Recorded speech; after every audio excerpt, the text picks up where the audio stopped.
लेकिन यहाँ पे हम मेजरली सिलेनियम के ऊपर ही फोकस कर रहे हैं। Selenium is a tool which is going to provide us the web testing. अगर हमें वेब टेस्टिंग की रिक्वायरमेंट है तो हम सिलेनियम का टूल पढ़ेंगे, हम अपनी वेबसाइट की टेस्टिंग सिलेनियम के टूल से करेंगे। मेजरली इसके ऊपर हम ऑटोमेशन लिख सकते हैं अपने वेब टूल्स के ऊपर। So again, to understand the selenium हमें थोड़ा सा जावा लैंग्वेज का नॉलेज होना चाहिए। तो सिलेनियम करता क्या है? अगेन, सिलेनियम एक टूल है। हमारे को 3 स्टेप जो है हमारे को करने हैं अपनी टेस्टिंग को पूरी करने के लिए, right? Software testing is a method to check whether the actual software product matches the expected requirement and the software is defect free, right? This is my first step जो हम मैनुअल टेस्टिंग में करके आए। दूसरी चीज, मुझे selenium में web driver, second step web driver जो है बहुत अच्छे से समझना है। अगर वो मुझे समझ में आ गया, उसमें मैं अपना कोड लिखती हूँ। फिर थर्ड स्टेप, मैं अपने सारे कोड को क्लब करके एक फ्रेमवर्क बनाती हूँ, जिस फ्रेमवर्क को मैं बार बार चलाऊंगी तो मेरा काम जो है सिलेनियम का हो जाएगा, यानी बार बार वो मेरा एक ही टेस्ट को रिपीटेडली करेगा। अब इसमें हम कैसे इसको करते हैं,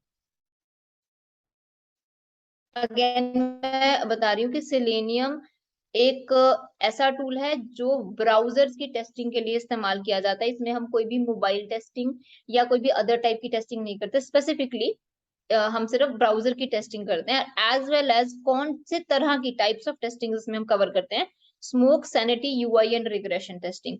और इंडस्ट्री में सबसे ज्यादा जो है प्रैक्टिकली स्मोक, सैनिटी और रिग्रेशन टेस्टिंग ही सबसे ज्यादा होती है वहां पे। और रिग्रेशन टेस्टिंग के लिए स्पेशली हम सिलेनियम का यूज करते हैं, ताकि मेरे मैनुअल टेस्टर को बहुत बार सेम ही चीज टेस्ट ना करनी पड़े।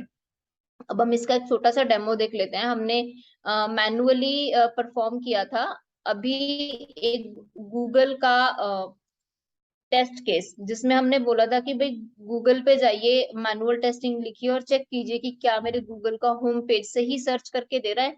फिर जो मैंने लिंक जिस पे क्लिक किया, क्या उसके ऊपर सही से वही लिंक जो था वो चल रहा है कि नहीं चल रहा है। उसी चीज को अगर मुझे ऑटोमेशन के तरीके से करना, यानी मैं गूगल पे एक बार सर्च नहीं करना चाहती, मैं गूगल पे 1000 टाइम, 2000 टाइम कोई कीवर्ड डाल के या डिफरेंट डिफरेंट कीवर्ड डाल के सर्च करना चाहती हूँ, तो उसके लिए हमें कोड लिखना पड़ता है जो कि जावा में लिखा जाएगा। एग्जैक्टली उसी चीज को हम अपना टेस्ट केस कोड के अंदर लिख के बना लेंगे। Give me a minute. तो मैं इस पे ये कोड लिखा गया है, तो अगर अगर हमें कोडिंग आती है या नहीं आती है, दोनों ही केसेस में हम थोड़ा बहुत समझ पाएंगे। यहाँ पे देखिए, google.com हमने खोलने की कोशिश की है। google.com में हमने मैनुअल टेस्टिंग लिखने की कोशिश की है। फिर हमने उस पे क्लिक कराने की कोशिश की है कि मैं अपने मैनुअल टेस्टिंग के ऊपर क्लिक कराऊं, इस एलिमेंट को सर्च करूं, सिर्फ सर्च करूं, not the clicking on the link. तो हम इसको रन करेंगे। I hope the screen is visible. तो आपको ब्राउजर खुलता हुआ नजर आएगा। Yes yes madam. तो ये google.com खोलेगा, इसके अंदर टाइप करेगा मैनुअल टेस्टिंग और कीबोर्ड से एंटर करेगा। हम कीबोर्ड से एंटर नहीं करेंगे automatically. Let me close this drive, quit, नहीं तो आप टेस्टिंग देख नहीं पाएंगे, क्योंकि ऑटोमेटिकली इसे क्लोज कर दे रहा है। और यहाँ पे हमारे पास देखिए, यहाँ पे थोड़ी सी रिपोर्ट भी जनरेट हो गई है कि टाइटल ऑफ द पेज ये है और डिटेल्स ये हैं। Let me run it again.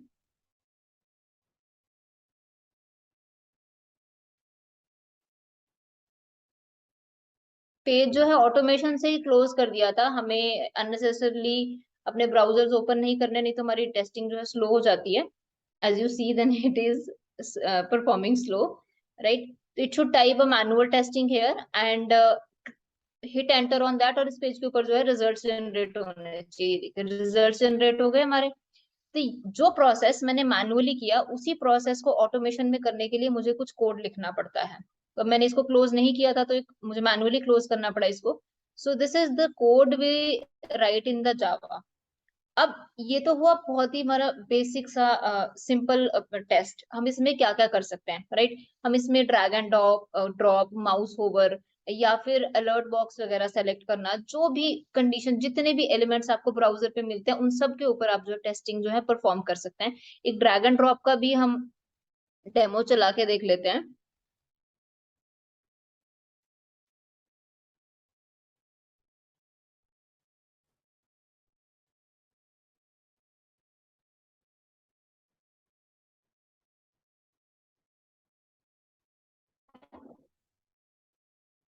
तो these are known as the script, this is not framework. ये हमने सिलेनियम का पहला पार्ट देखा, जब हम सिलेनियम सीखेंगे तो उसके अंदर हम ऐसे छोटे छोटे स्क्रिप्ट जो हैं वो लिखेंगे। तो this is a drag and drop demo. Page open होगा और उसके अंदर एक ड्रैगेबल एलिमेंट है और एक ड्रॉपेबल एलिमेंट है। ऑटोमेटिकली ये उसको ड्रैग करके ड्रॉपेबल एलिमेंट के ऊपर ड्रॉप करेगा। तो देखिए ड्रैग और ड्रॉप का बॉक्स दिख रहा होगा यहाँ पे।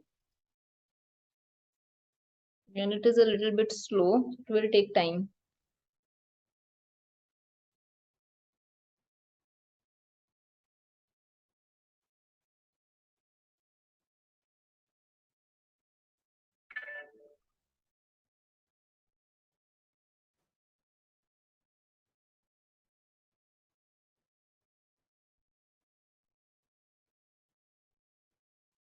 आई think I have to run again. इसका जो रिस्पॉन्स है बहुत ही स्लो है यहाँ पे, आफ्टर ड्रैगिंग आ रहा है यहाँ पे।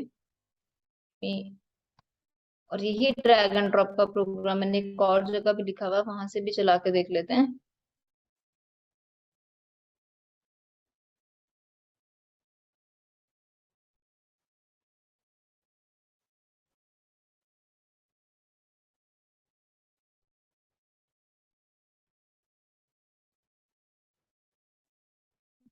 I guess this is wrong one. Please, sorry. Excuse me for a minute. I have to decomment all this thing.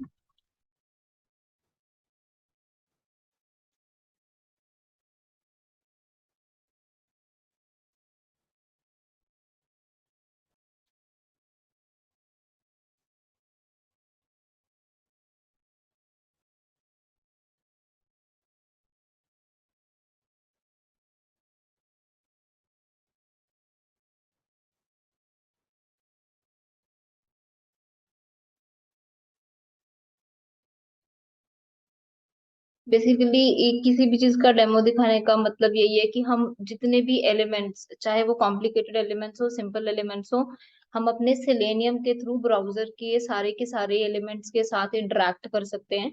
And when we are able to interact with the elements, तो हम किसी भी तरह का टेस्ट केस लिख सकते हैं। Test case, what test case is going to include? Test case सिर्फ हमारे पास यही इंक्लूड करता है कि हमारे को एक्शंस परफॉर्म करने हैं उसके अंदर।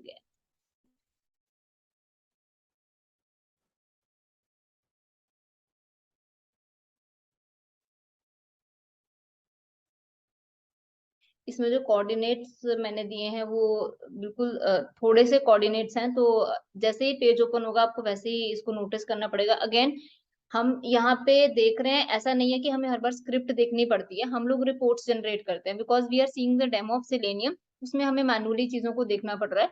Otherwise a report would be generated as a tester और एज अ ऑटोमेशन टेस्टर। मुझे बैठ के स्क्रीन को देखना नहीं है। एक रिपोर्ट जनरेट हो जाएगी जिसमें मुझे पता लग जाएगा कि मेरा टेस्ट फेल हुआ है या मेरा टेस्ट पास हुआ है।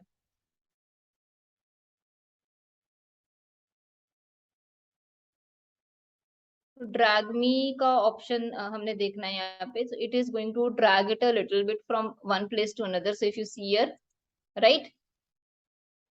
तो ड्रैग मी जो है यहाँ से एक अपनी पर्टिकुलर लोकेशन से किसी और लोकेशन पे जो है ड्रॉप हो गया। अगर मुझे इसे किसी पर्टिकुलर लोकेशन के ऊपर ड्रॉप करना हो तो हम ये वाला डिफरेंट इसके लिए एक्शन है।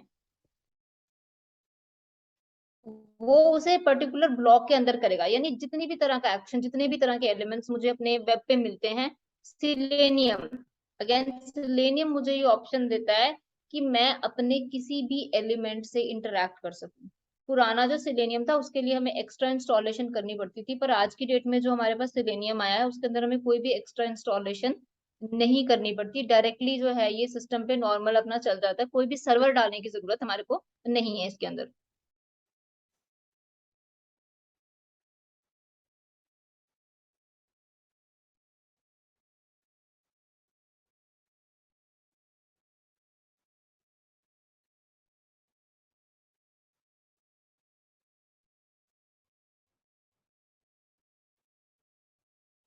सो यहाँ आप देखेंगे इसने इसको पर्टिकुलर लोकेशन पे भी ड्रॉप कर दिया. So any kind of element can be get interacted with the selenium. अब selenium से next part आता है TestNG. Selenium is alone not a very powerful tool. Selenium को थोड़ी सी पावर देने के लिए हमें इसके अंदर TestNG डालना पड़ता है. TestNG के अंदर जिस रिपोर्ट जनरेशन की हमने बात की थी वो रिपोर्ट जनरेशन वगैरह हम यहाँ पे देख सकते हैं. तो एक प्रोग्राम में यहाँ पे TestNG का भी चला के दिखाती हूँ. जैसे कि हम उसके अंदर पैरेलल टेस्टिंग कर सकते हैं. तो पैरेलल टेस्टिंग के लिए हमने यहाँ पे अगेन जावा के अंदर कोड लिखा हुआ है.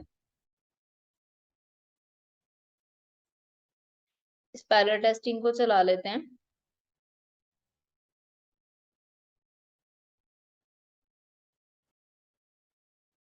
पैरेलल टेस्टिंग का मतलब ये है कि एक साथ ही मेरे मल्टीपल ब्राउजर्स को खोल देगा. तो मेरा एक ब्राउजर खुलेगा और मेरा दूसरा ब्राउजर खुलेगा.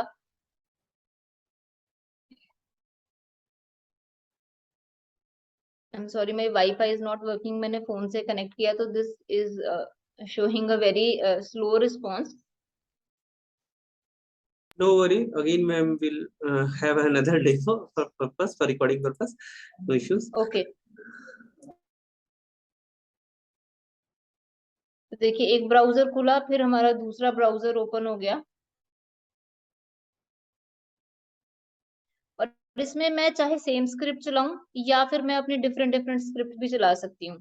तो ऐसे ही मेरे मल्टीपल ब्राउजर्स ओपन होते जाएंगे. जितनी जितने टेस्ट केसेस मैं चाहती हूँ एट वंस रन करने के लिए वो सारे टेस्ट केसेस रन हो जाएंगे.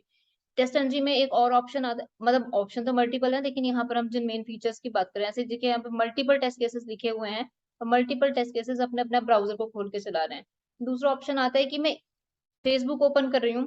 फेसबुक के अंदर मुझे एक यूजर नेम नहीं, मुझे मल्टीपल यूजर नेम डालने हैं. तो हम जब भी अपनी स्क्रिप्ट जो लिखते हैं उसमें हम ये चाहते हैं कि जो दूसरा टेस्टर, आज मैंने ऑटोमेशन लिख दी, ऐसा नहीं है कि अब कोई दूसरा आएगा तो फिर दोबारा से ऑटोमेशन लिखेगा, वो मेरा ही लिखा प्रोग्राम जो है इस्तेमाल कर सके. तो यहाँ देखिए एक छोटी सी रिपोर्ट भी यहाँ पे जनरेट हो गई है. कौन कौन से टेस्ट केसेस चले हैं, कब कब चले हैं, वो सारी जो यहाँ पर जो है रिपोर्ट जो है जनरेट होके आ जाएगी. अनदर थिंग जो मैं आपको बोल रही थी, डेटा ड्रिवन इसे हम बोलते हैं. इस टेस्ट केस में मैंने इसको एक्सेल शीट से रीड कराया है. You can read from the Excel sheet. और एक्सेल शीट का है, एक्सेल शीट भी हमने यहीं पे रखी हुई है. ये हमारी एक्सेल शीट है. फेसबुक ओपन कराएंगे, उसके अंदर मुझे जितने यूजर नेम पासवर्ड डालने हैं, जितने यूजर नेम मैंने यहाँ पे 8-9 डाले हैं, वो 9 के 9 चलाएगा. अगर आप यहाँ 200 डाल देंगे तो 200 चलाएगा. यानी जिसको ये टेस्ट केस चलाना है उसको जाके कोड में कुछ भी चेंज करने की जरूरत नहीं, वो सारी चीजें यहीं से चलाएगा. एक डेटा ड्रिवन का प्रोग्राम भी हम चला लेते हैं. इसको रन कर रही हूँ.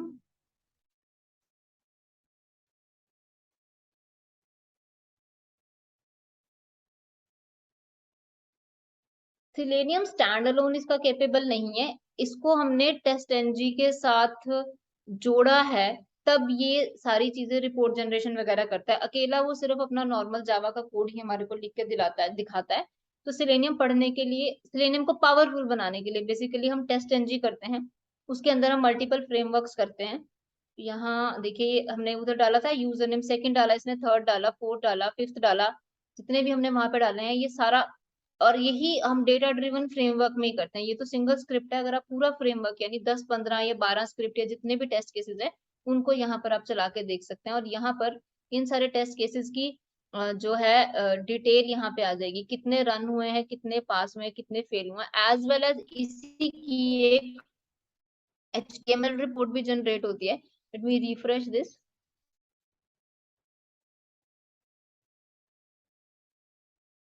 ये अगेन हमने टेस्ट एनजी डाला है तो टेस्ट एनजी हमारे को HTML रिपोर्ट जनरेट करके देता है.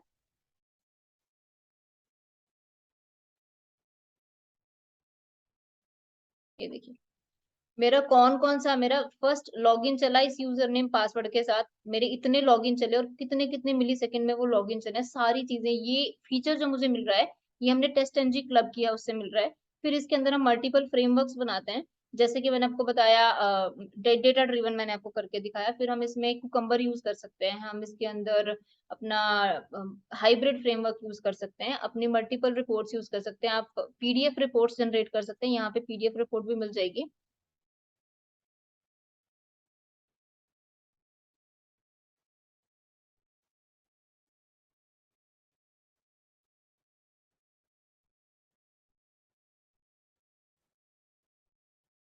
सॉरी, रिपोर्ट्स के अंदर मुझे जाना होगा यहाँ पे। Let me check where is reports. ये रहा रिपोर्ट।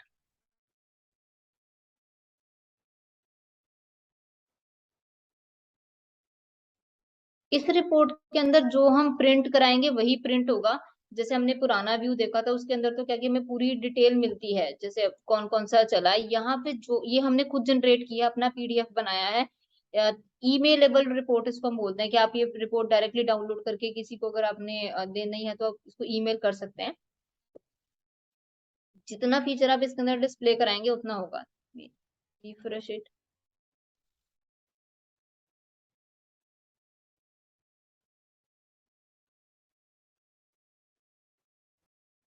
मैं एक और बार टेस्ट केस चला लेती हूँ और यहाँ से एक और टेस्ट केस चला लेती हूँ, ठीक है, जिससे कि हमें ये भी पता लग जाएगा कि रिपोर्ट जनरेट हो रही है। चलाना है डेटा ड्रिवन। तो डेटा ड्रिवन की रिपोर्ट तो हमने ऑलरेडी देख ली है, right. Wait a minute, report चला लेते हैं यहाँ पे।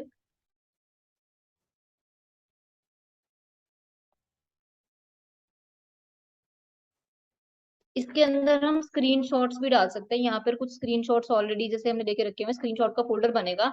अगर आपकी वो जो पर्टिकुलर कोई गलती होती है या कोई प्रॉब्लम आती है तो उसका स्क्रीनशॉट भी लेके जो है वो सेव हो जाएगा उसके अंदर।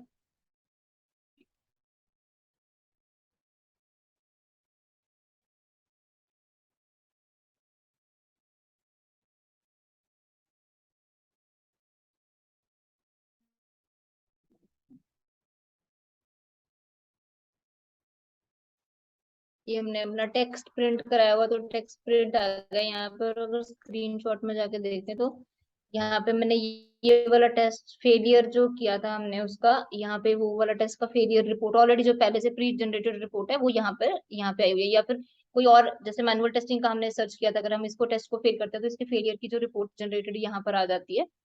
चेक दिस अगेन, यहाँ पे रिपोर्ट जनरेट हुई है कि नहीं।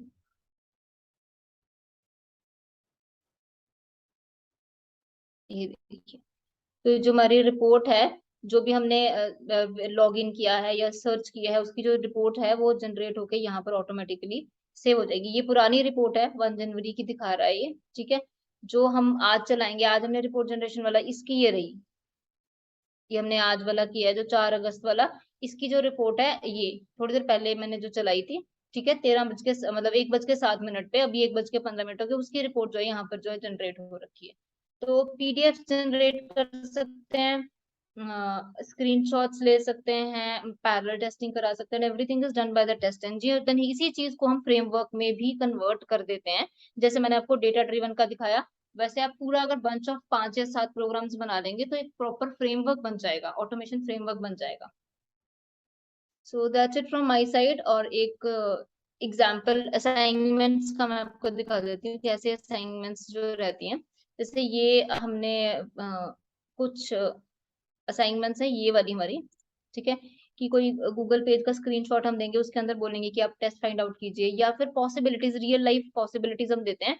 जैसे कोई फेल्ड शॉर्ट टेस्ट है तो उसकी क्या पॉसिबिलिटीज बनती है, तो इसके सोल्यूशंस भी बना के रखे हुए हैं कि इस तरह की पॉसिबिलिटीज। ये ब्रेन एक्सरसाइज है स्टूडेंट के लिए, सो दैट जिन बच्चों को टेस्टिंग नहीं आती है, जो इस पर्सपेक्टिव से नहीं सोच सकते, वो इस पर्सपेक्टिव से सोचना शुरू कर दें। तो इसमें positive negative test cases, right, वो और किस किस तरह की टाइप की टेस्टिंग जो है वो सारी इसके अंदर हमने कुछ ब्रेन एक्सरसाइजेस वाली ऑप्शन बना रखी है। और फिर उसके बाद हम अपनी मैनुअल टेस्टिंग की जो ऑप्शन आती है कि लॉग इन कीजिए या फिर मल्टीपल टेस्ट केसेस बनाइए, वो इस तरीके से हम अपना फर्स्ट, जैसे हमने फर्स्ट डॉक्यूमेंट क्रिएट किया है ये, ऐसे हम बनाते हैं कि टेस्ट केस आईडी आपको लिखना है, सिनेरियो लिखना है, उसका कौन सा टेस्ट केस आपने बनाया, उसके स्टेप्स क्या थे और उसका क्या डेटा था। जैसे google.com हमें क्लाइंट लिख के देगा कि भाई ये तुम्हारी वेबसाइट का यूआरएल है और इस वेबसाइट को खोलिए, तो ये टेस्ट डेटा के अंदर कंसिडर होगा। एक्सपेक्टेड रिजल्ट क्या है, फेल हुआ है, पास हुआ है, इस तरह की पूरी रिपोर्ट जो है